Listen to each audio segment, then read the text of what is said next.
अफ़सोसनाक ख़बर है। मेहड़ मां भिटाई मोहल्ला में ग़ुलाम हुसैन पंवर के घर के बाहि लगी वही। घर में पयल समूरो सामान सड़ी रख थी वियो। इतला बावजूद फायर ब्रिगेड जो अमलो न पहुतो, जॾहिं त शहरियुनि पंहिंजी मदद पाण तहत बाहि ते ज़ाब्तो आंदो। वाक़ियो पेश आयो आहे मेहड़ में भिटाई मोहल्ला में ग़ुलाम हुसैन पंवर के घर के बाहि लगी वही। घर में पयल समूरो सामान सड़ी रख थी वियो। इतला बावजूद फायर ब्रिगेड जो अमलो न पहुतो, शहरियुनि पंहिंजी मदद पाण तहत बाहि ते ज़ाब्तो आंदो। मेहड़ में भिटाई मोहल्ला में ग़ुलाम हुसैन पंवर के घर के बाहि लगी वही। घर में पयल समूरो सामान सड़ी रख थी वियो।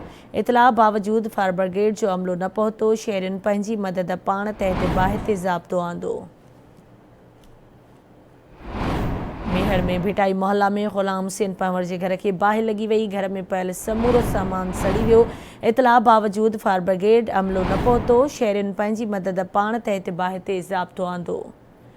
बाहि वाक़ियो पेश आयो आहे मेहड़ जे भिटाई मोहल्ला में ग़ुलाम हुसैन पंवर के घर के बाहि लगी वही। समूरो सामान सड़ी रख थी वियो।